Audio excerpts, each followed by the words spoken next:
Hello friends, welcome back to active mind. तो friends, हम पिछले वीडियो में देख रहे थे कि हमारा जो समानता का अधिकार है उसके बारे में बात किया गया था आर्टिकल नंबर 14 से 18 तक।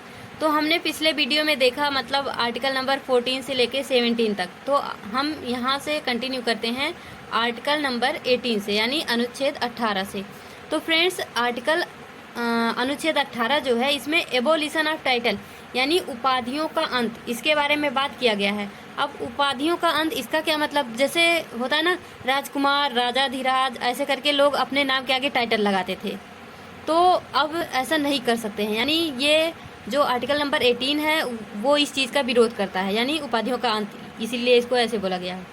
एक्सेप्ट सैन्य यानी मिलिट्री या फिर शैक्षणिक या एकेडमिक डिस्टिंक्शन। अब इसका क्या मतलब है? इसका ये मतलब है कि जैसे जो शैक्षणिक जो भी होता है, डॉक्टर, इंजीनियर, आईएएस ऑफिसर, इस तरह से, तो इसको हम यूज कर सकते हैं एज अ प्रीफिक्स या सफिक्स। लेकिन राजकुमार, राजाधिराज, इस तरह से हम किसी को उपाधि नहीं दे सकते हैं। ये मतलब हम नाम के आगे पीछे नहीं जोड़ सकते हैं। लेकिन अगर हम चाहे नहीं, इसको हम जोड़ सकते हैं कि डॉक्टर, इंजीनियर। तो वही बात किया गया है।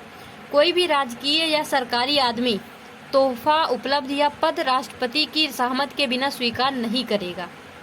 तो फ्रेंड्स, अगर जैसे कोई भी सरकारी आदमी है, उसको कोई भी उपलब्धि अगर दी जा रही है, कोई नाम दिया जा रहा है, जैसे हमारे गांधी जी थे तो उनको मतलब महात्मा की उपाधि दी गई थी, और जैसे चाचा नेहरू थे, इस तरह से सबको मतलब एक उपाधि मिली थी। तो उसी तरह वही बोल रहा है कि उपलब्धि या तोहफा जो है बिना राष्ट्रपति के सहमति के स्वीकार नहीं करना है, मतलब उसके लिए राष्ट्रपति की अनुमति चाहिए। Can Bharat Ratna be used as prefix, यानी जैसे किसी को अगर भारत रत्न मिल रहा है तो क्या वो प्रीफिक्स के रूप में यूज हो सकता है? तो इसका आंसर है नो, वो नहीं यूज हो सकता है। अगर फ्रेंड्स कोई ऐसे भारत रत्न पा के उसका मतलब गलत इस्तेमाल करेगा तो उसको वापस भी लिया जा सकता है, इसको ध्यान रखना। यहाँ से देखते हैं राइट टू फ्रीडम, यानी जो स्वतंत्रता का अधिकार है, इसके बारे में बात किया गया है आर्टिकल नंबर 19 से 22 तक। जो हमारा अनुच्छेद 19 है, ये बोलता है कि प्रोटेक्शन ऑफ 6 राइट्स, यानी इसमें 6 जो अधिकार हमारे उसके बारे में बात किया गया है कि उसके प्रोटेक्शन के बारे में। सबसे पहला हमारा बोलने की स्वतंत्रता, यानी इसी को हम बोलते हैं प्रेस का अधिकार भी। तो अगर कभी भी आपसे बोले कि बोलने की स्वतंत्रता या प्रेस का अधिकार किस अनुच्छेद में इसके बारे में बात किया गया, तो आप बोलना कि आर्टिकल नंबर 19। सेकेंड है कि शांति से एंड निरायुद्ध सम्मेलन अधिकार, मतलब आप शांति से रहिए या बिना युद्ध के, इसके बारे में भी बात किया गया है आर्टिकल नंबर 19 में।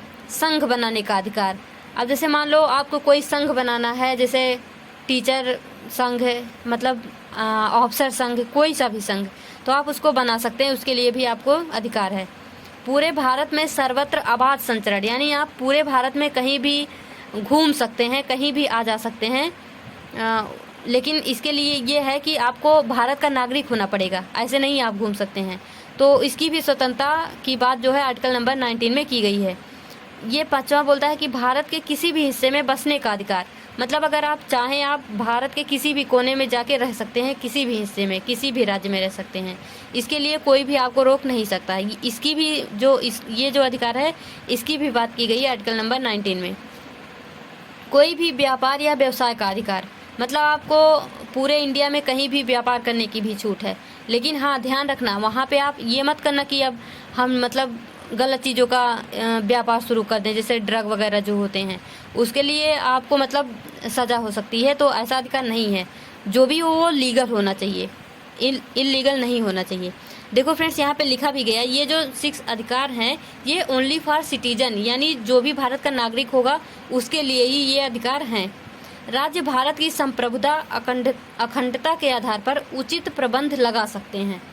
यानी वही हमने बताया ना, अगर कोई इलीगल काम करते पकड़ा जाएगा तो उसको भारत की जो संप्रभुता है, अखंडता है, उसके आधार पे उचित प्रबंध लगा सकते हैं, उसको रोक सकते हैं, यानी ताकि उसकी अखंडता जो है वो नष्ट ना हो।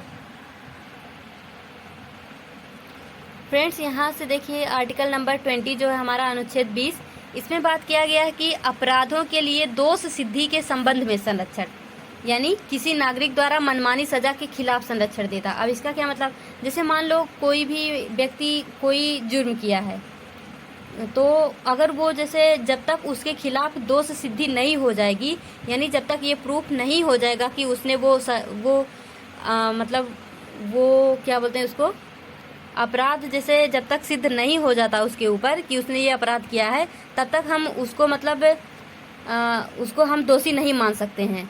वही ये बोल रहा है कि दोष सिद्धि के संबंध में जब तक दोष सिद्ध नहीं हो जाएगा तब तक उसको वो संरक्षण में रहेगा। चाहे वो भले ही बोलेगा मुझे जेल में डाल दो, मैंने किया है सजा, तो ऐसा नहीं होगा। उसको जब तक उसके खिलाफ कोई सबूत नहीं मिलेगा उसको हम मतलब सजा नहीं दे सकते हैं। तो इसके बारे में बात किया गया है आर्टिकल नंबर 20 में।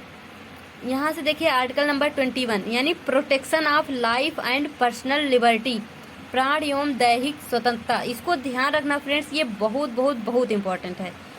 ये मतलब घुमा घुमा के प्रश्न इसके बारे में कभी कभी पूछता है।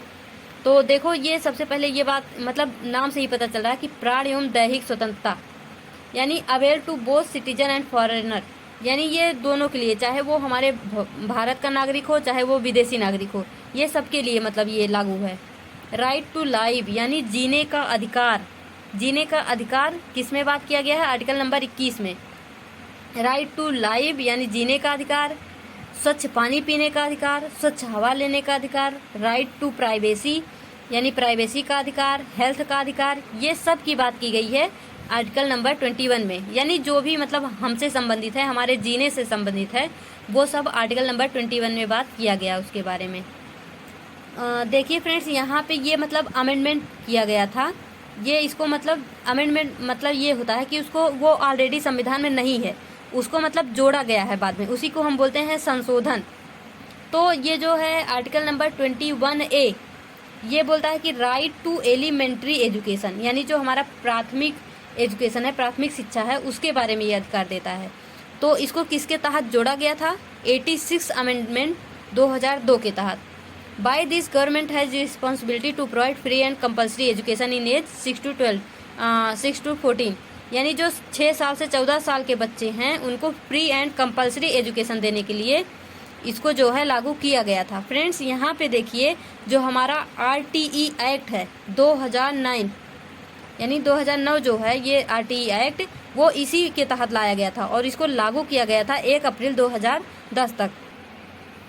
तो फ्रेंड्स यहाँ पे देखिए आर्टिकल नंबर 22 यानी अनुच्छेद 22 जो है इसमें बात किया गया कि protection against arrest and detention यानी निरोध एवं गिरफ्तारी। अब इसका क्या मतलब, अभी जैसे हमने पढ़ा ना आर्टिकल नंबर 20 जो था,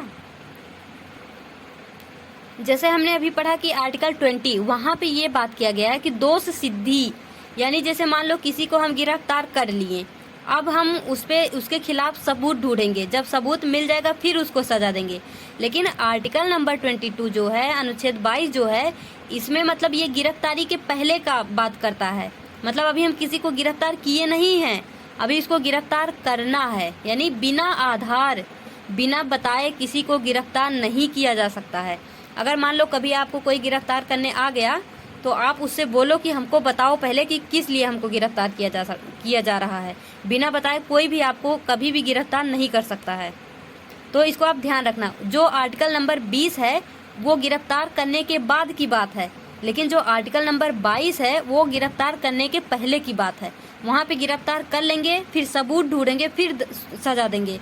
लेकिन यहाँ पे ये है कि गिरफ्तार करने के पहले ही आपको बताना पड़ेगा उनको कि मतलब आधार क्या है गिरफ्तार करने का। यहाँ पे बात किया गया कि गिरफ्तारी के 24 घंटे के भीतर मजिस्ट्रेट के सामने पेश होने का अधिकार, यानी अगर कोई भी है मतलब अगर आपको ऐसा लग रहा है कि वो दोषी हो सकता है, अपराधी हो सकता है, तो उसको मतलब गिरफ्तार करने के 24 घंटे के भीतर मजिस्ट्रेट के सामने पेश करना पड़ेगा। और खुद के मतलब इसमें ये भी बात किया गया है आर्टिकल नंबर जो 22 है कि खुद के वकील रखने का अधिकार, मतलब कोई भी नागरिक हो हमारे देश का उसको ये अधिकार है कि वो अपना खुद का वकील रख सकता है।